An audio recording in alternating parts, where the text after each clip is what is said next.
Vous allez vous arrêter, on va diviser le groupe en trois. Monsieur. Bonsoir. En ce jour solennellement à la Journée internationale de la femme, nous sommes réunis pour qu'ensemble nous rendions hommage mérité à nos sœurs et à nos mères. Les femmes constituent aujourd'hui un maillon incontournable de toute approche de développement durable de nos nations. Aujourd'hui, plus qu'hier, ce sont les femmes qui donnent la vie, l'entretiennent à divers niveaux et contribuent largement par leur sacrifice quotidien au bien-être de toute la société. La femme, c'est la vie, le berceau de la vie. Et pourtant, les conditions de vie des femmes demeurent encore bien précaires.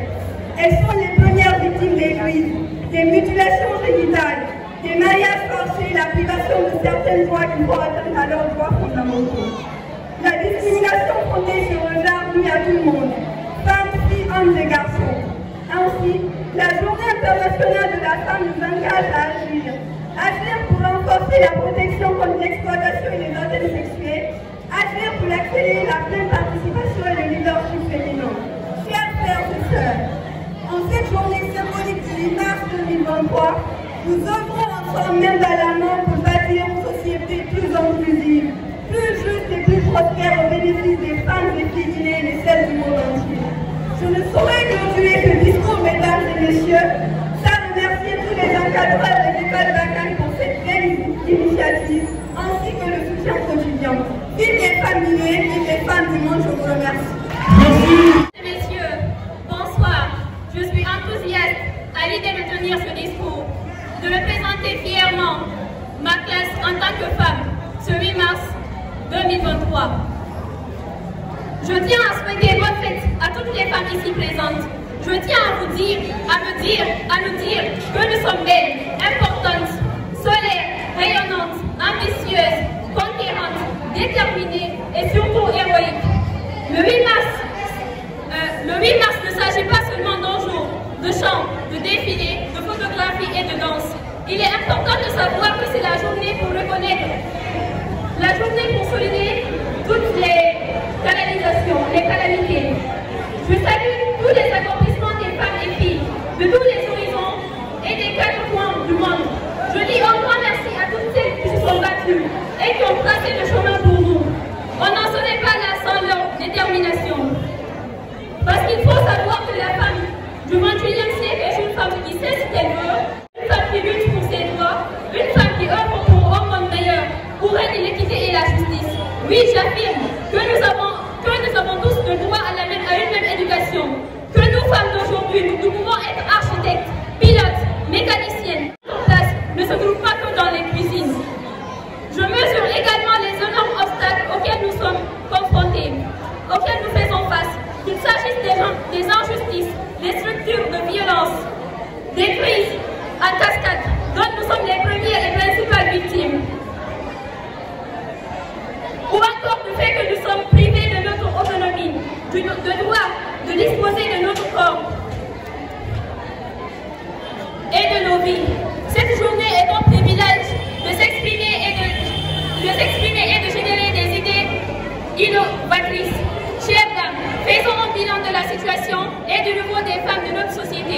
Mettons-nous à l'œuvre pour être guide de cette journée, spécialement dédiée à la gente féminine. Pensons équitablement, bâtissons intelligemment, innovons pour le changement, agissons chers dames, exprimons nos talents. Il ne suffit pas d'un jour pour célébrer la femme et ses droits, mais de toute une vie. Beaucoup ont sacrifié et continuent à sacrifier pour que nous soyons ce que nous sommes aujourd'hui. Vive les femmes guinéennes, vive les femmes africaines, vive les femmes de Bakar. Je vous remercie. Traoré Abdoulaye, élève en classe de terminale sciences sociales. Merci. Excellences, messieurs les représentants de l'école, Excellences, messieurs les responsables d'école, monsieur le directeur général, mesdames et messieurs les membres de la direction, chers élèves, chères femmes, bonjour. C'est avec un réel plaisir de retrouver ce matin, de façon solennelle, ce mercredi matin pour commémorer ensemble l'affirmation de la femme sous la présidence d'honneur de nos chers responsables. Nous souhaitons les bienvenus. En effet, pour la petite histoire, nul n'ignore depuis la nuit des temps, les femmes ont toujours subi des actes ignorants, voire inhumains, considérés comme instruments destinés à satisfaire le besoin de l'homme, une situation dégradante du point de vue de sa dignité naturelle et de son intégrité physique.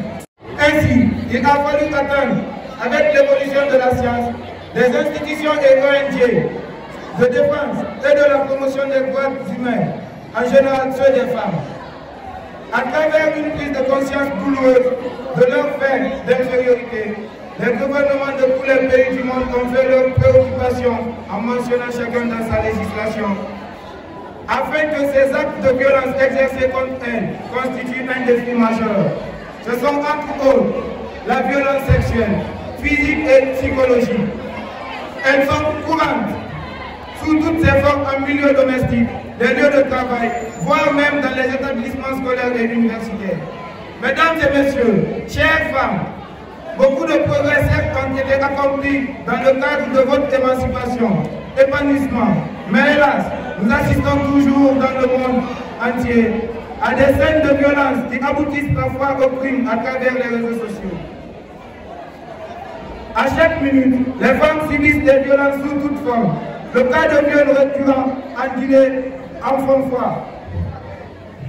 Par ailleurs, nous prêchons pour interpeller les autorités de tutelle que la femme est avant tout une jeune fille et un être sensible qui doit être nécessairement bien encadré, outillé, guidé pour comprendre l'environnement qui l'entoure afin d'éradiquer ce fléau de discrimination ou de violence.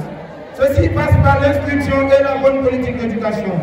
Excellences, messieurs les responsables d'école, c'est le lieu de louer vos efforts déployés pour sortir les enfants guinéens du ténèbre vers la lumière, œuvrant ainsi à l'événement d'une génération citoyenne et juste. Mars en particulier, votre noble ambition d'émancipation en faveur de la jeune fille.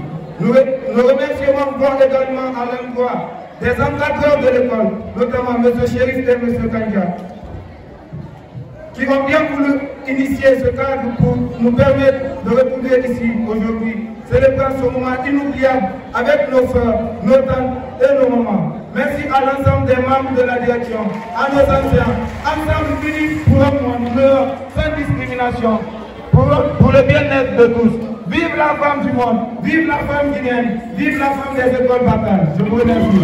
Bonjour mesdames et messieurs et bonjour chers élèves. Je suis très heureuse dans ce jour-là de fêter la fête mondiale des droits de la femme. Les droits de nos mères. Je suis ravie d'une façon démarquée de fêter cette fête mondiale. À ce jour de la fête mondiale des droits de la femme, nous tenons à énumérer tout ce qu'il faut pour justifier les droits de la femme. Du point de vue égalité entre l'homme et la femme. S'il y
Les travaux qui étaient consacrés aux hommes, les femmes de première classe, artistes d'examen, la mécanique, la maçonnerie, la menuiserie, la retraiterie, le lavage de voitures, pour ne citer que ceci.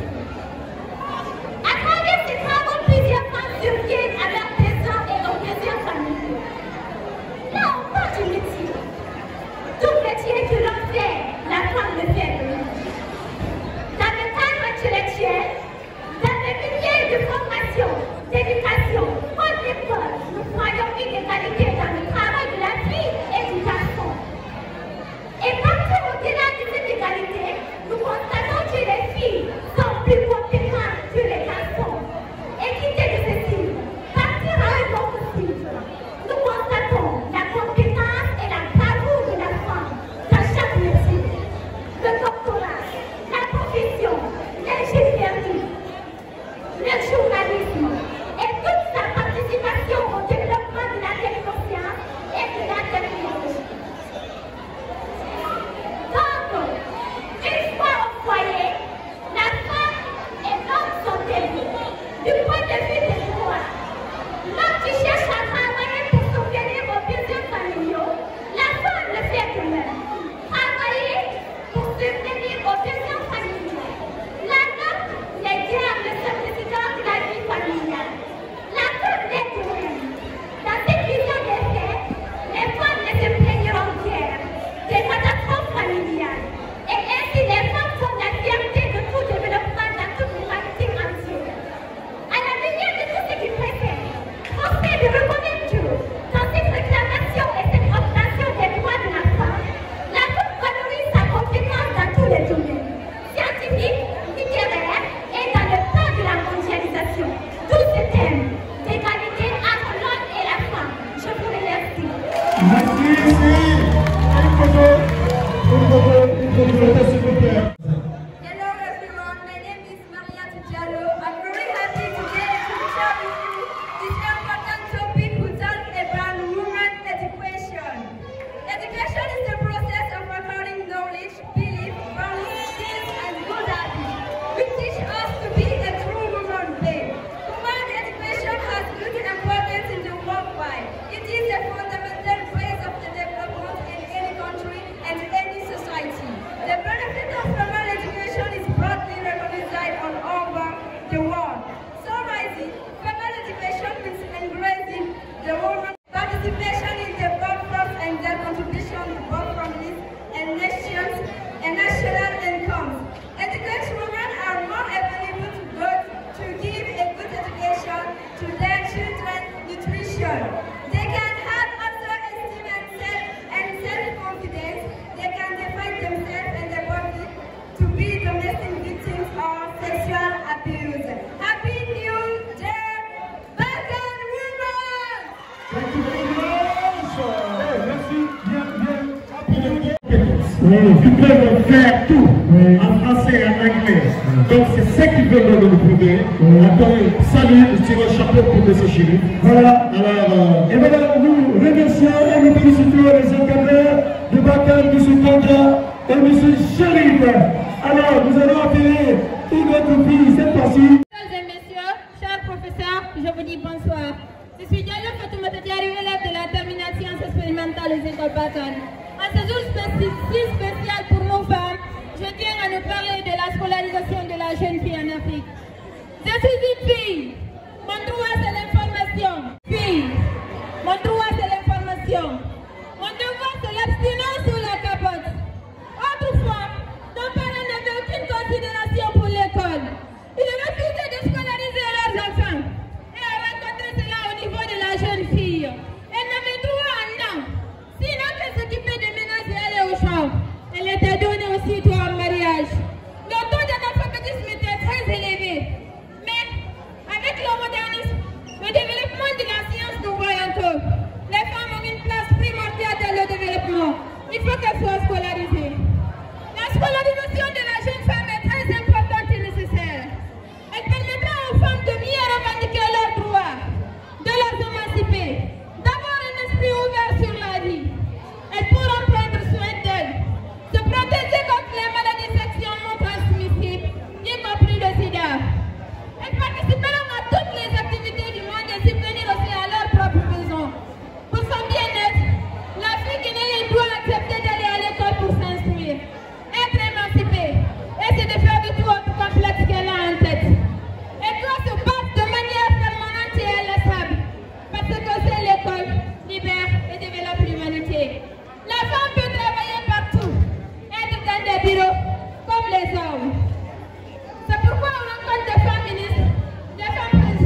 Naba, élève de la terminale expérimentale. Bon, je dédie ce poème à toutes les femmes du monde. Il a été écrit particulièrement aujourd'hui avec l'association de toutes les élèves, disons. Bon, on commence. De par l'excision, tu me prives de tout plaisir. De par le viol, tu me détruis dans mon corps intérieur. Tu m'accables de souffrance et de peine. Tu détruis ma santé mentale et tu tournes ma vie en un pire cauchemar. Et quand tu me donnes un mariage précoce, tu m'empêches de vivre mon enfance. Au contraire, tu me livres au service d'autres enfants. Et quand tu refuses de m'amener à l'école, tu tues en moi un potentiel dont pourrait bénéficier le monde entier. Tu détruis en moi tout espoir et toute ambition de créer, d'innover et d'entreprendre. Tu me prives de tous les hauts postes de responsabilité. Tu me prives d'une blouse de docteur. Tu me prives de rang de directeur d'entreprise. Tu me prives encore d'un fauteuil présidentiel. As-tu peut-être oublié la raison pour laquelle j'ai été créé? C'est pour toi que tu te sens solitaire, et non pour que je sois le support de tes caprices. J'ai été créé pour vivre ma vie et non pour servir de décor à la tienne. Pourquoi je ne suis qu'un simple jouet et un être inférieur? Je ne mérite ni plaisir, ni loisir, ni confort, ni réconfort. Je ne mérite ni respect, ni considération. Admettons une seconde que tout ceci soit vrai. Admettons que j'ai rien créé, ni inventé. Je reste quand même le moteur de cette belle société dont tu t'autodéclares maître. J'engendre la vie et je peuple cette terre. J'ai pas inventé la machine à vapeur, mais j'ai été mère de James Watt.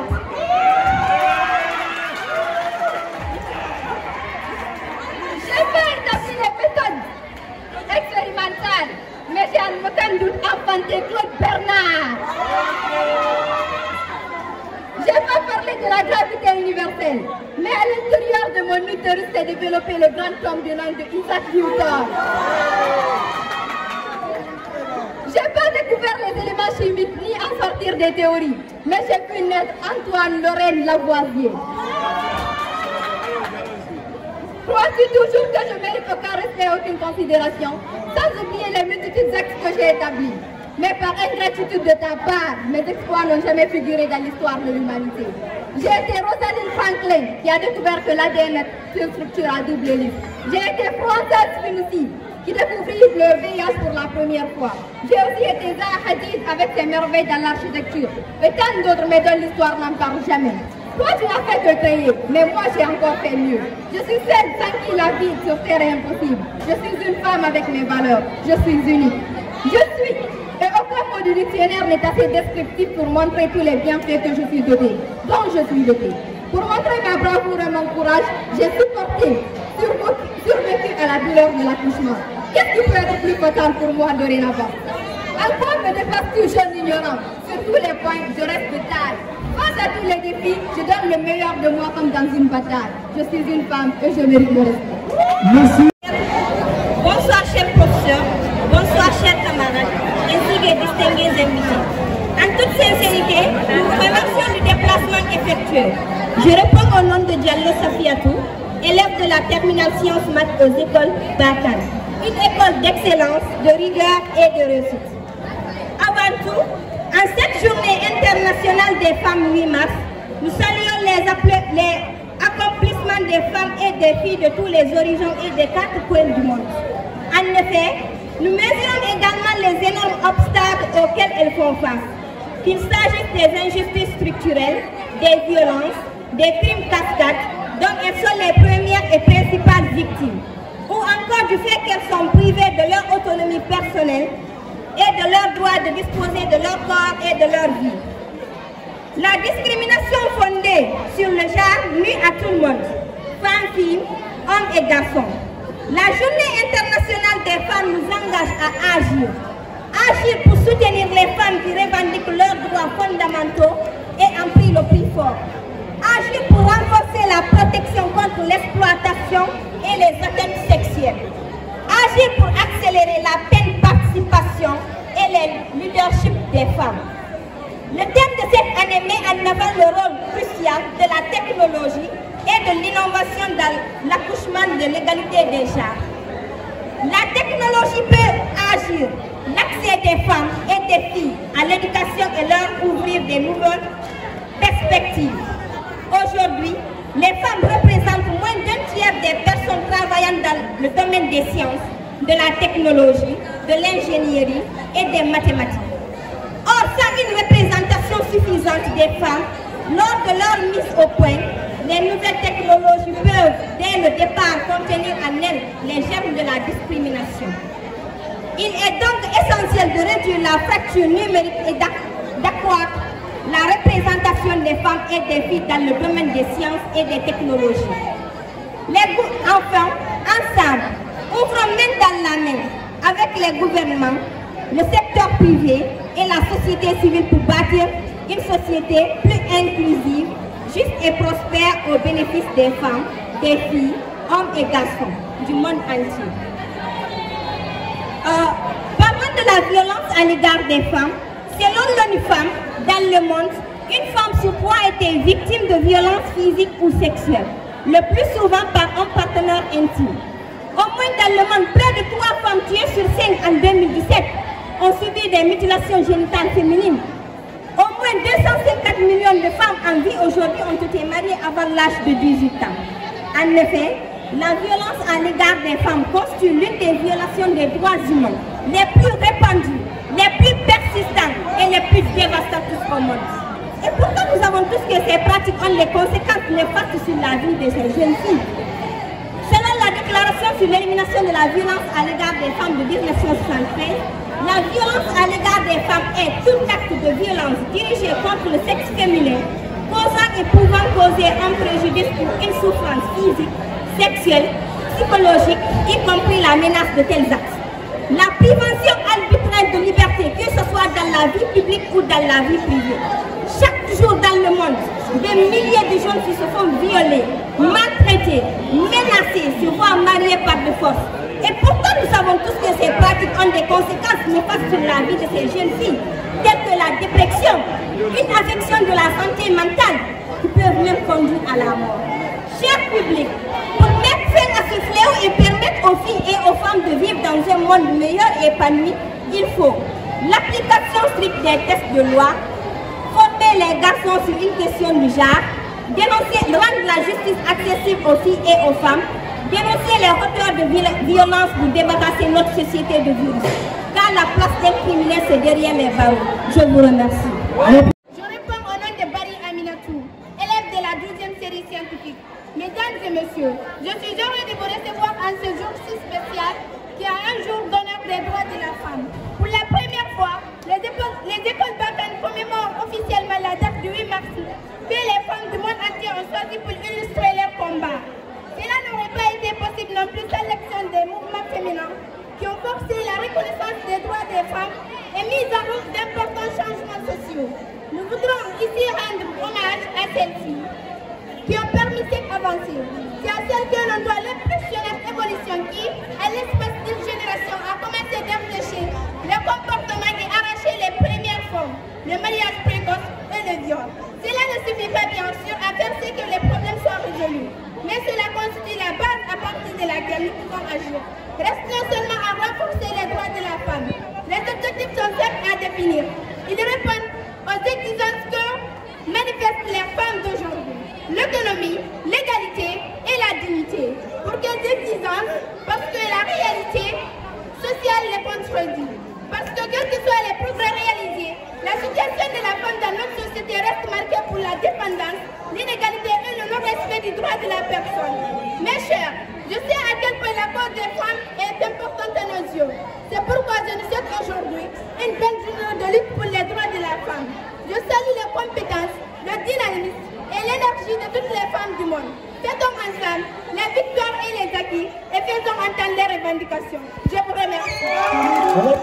Je reprends au nom de Ramata Kava, élève de la terminale Sciences Mac à la dite école. En cette journée internationale qui célèbre la femme, j'aimerais souhaiter bonne femme à toutes les femmes du monde, très spécialement à ma chère maman. Je vais vous parler des causes et des conséquences du mariage forcé et précoce. Chaque année, plus de 12 millions de jeunes filles sont mariées de force avant l'âge de 18 ans. Ces filles se voient alors privées de leurs droits à l'enfance et à l'éducation, ainsi que de leurs perspectives d'avenir volées. Les mariages d'enfants maintiennent les jeunes filles dans des conditions de pauvreté de génération en génération. Alors qu'est-ce que c'est le mariage précoce et forcé? D'après la Déclaration universelle des droits de l'homme, le mariage forcé est défini comme étant l'union de deux personnes dont l'une n'a pas donné son consentement. Les mariages d'enfants sont une atteinte aux droits humains fondamentaux, notamment à la liberté et à l'intégrité physique. Le mariage d'enfants constitue une violence globale. Cette pratique traditionnelle prive les filles de leur droit à l'enfance et les expose aux violences, aux viols, aux maladies sexuellement transmissibles. Les conséquences de ces mariages forcés sont nombreuses, notamment des risques pour la santé. Il s'agit des risques liés aux grossesses précoces, première cause de mortalité chez les jeunes filles de 15 à 19 ans, mais aussi au VIH, car même si une fille a eu la chance de recevoir une éducation sexuelle, elle est rarement en capacité de négocier. La déscolarisation. Une fois mariée, une fille est considérée comme adulte et est prise en charge par son mari. Elle n'a donc plus intérêt à aller à l'école. Les tâches domestiques et l'éducation des enfants d'ailleurs ne laissent pas le temps. Pourtant, l'éducation des filles est le meilleur instrument de lutte contre la pauvreté. Car une fille instruite met au monde moins d'enfants et sensibilisée à l'importation de l'éducation. Elle veille à ce que ses enfants aient une éducation de qualité et lutte ainsi à son tour contre le mariage précoce. Alors, des solutions pour mettre fin à ce phénomène. Nous avons des sensibilisations auprès des parents ainsi que des autorités. Les informer des dangers du mariage précoce et forcé. Mener des actions auprès des enfants et des jeunes filles. Promouvoir la scolarisation de la jeune fille en milieu scolaire. Dans le monde, plus d'une fille sur 5 est mariée avant ses 18 ans. Alors, à travers le monde, 650 millions de femmes vivent aujourd'hui un calvaire. Ce phénomène s'explique par l'inégalité des sexes, la pauvreté. Car dans les pays sous-développés, une fille est souvent considérée comme un fardeau. Alors, son mariage permet à ses parents d'avoir une bouche de moins à nourrir ou à s'enrichir à travers l'alliance créée avec la famille de l'homme. La non-application des lois. Même quand le mariage précoce est interdit, beaucoup de familles l'ignorent ou enfreignent la loi. Dans certains pays, cette violence est si répandue et normalisée que les sanctions sont rares. Alors, à cette journée internationale dédiée à la femme, j'appelle toutes les femmes et filles à lutter contre le mariage précoce. Merci.